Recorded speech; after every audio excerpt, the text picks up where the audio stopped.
Dilolostro YouTube channel la hi le xigodini tshikelela kunupu leyi nga tsariwa leswaku subscribe na xitlokwana u fike kona exigodini xa Mampela hi bombisa ririmi rero tanihi loko hi karhi hi swi tiva leswaku hi paseka Sayicology u tshembise leswaku ya humesa album kasi na Hlavu the Gupta na yena u ya humesa album se ta karhi ku tlhontlhana hi voni Sayicology ya endla nkandziyiso a karhi a angule eka post leyi nga tshama yi tsariwa hi Hlavu the Gupta eka xiyenge xa mabulu xa Facebook laha nga kombisa leswaku hi lo yimela rifu ra munhu un'we mugangeni hinkwawo hi vhe hi fuma mi nga chavisi hi malevhu ya nghala hi le ku teni se lawa ni vulavula hi timhaka ta malevhu swi tikomba ku Sayicology swi fiki swi n'wi tlhava kumbe xana ku n'wi khumba hi vona endla nkandziyiso a kombisa leswaku ri yena a nge phikizana Hlavu the Gupta hi ku Hlavu the Gupta wa ha ri ntsongo kumbe xifanyetani yena u lava ti-big fish hi lowu nkandziyiso wa kona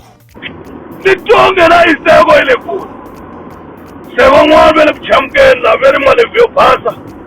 a va nge tluli malevhu yo basa likely ya kona cause i mfana wa mina wo koko ya nga swi tivi mfana wa mina na ntwana liya is a small fish ka mina so a ni voni ku ni nga holova na ntwana liya cause hayi ni vona swi swin'wana la the big fish man a ni lavi small fish like him is a small fish ka mina a ni n'wi count and hala tlhelo a ni na wona yena cause i ntsongo ngopfu ka mina munhu loye ntsinini man even though swi yisa ka talenta a ni n'wi count so mina ni lwa na big fish that one is a small fish for Sayicology it's a small fish so guys ndilekuteni mabyongo lekuteni I think from next week ti ta ka ti gwambasa ta clip ta nga ni mcukumetela clip ta mina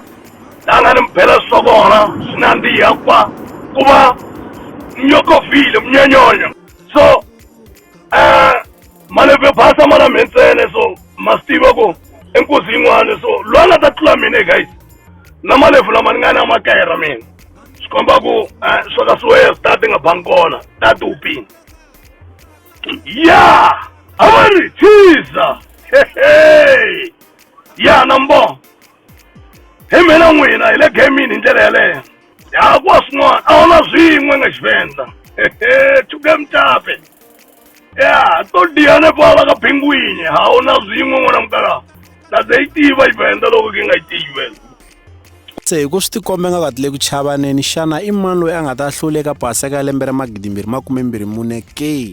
hi ku hi ta tsundzuka leswaku na lembe leri nga hundza vakulukumba lava vanhu va humesi swin'we hi paseka laha Hlavu the Gupta a humesa album leyi 2 leswaku ri tinkinga ku fika ku va na risimu leri ra 2 leswaku ri maxaka naswona ri fike ri karhata swinene kasi eka Sayicology ku fika ku va na risimu leri ra 2 leswaku ri msila wa yingwe na rona ri twarile xana eka paseka lembe ra 2024 i mani loyi a nga ta pfala ke mi ta hi nyika mavonelo eka xibokisana xa ku tsala eka xona mavonelo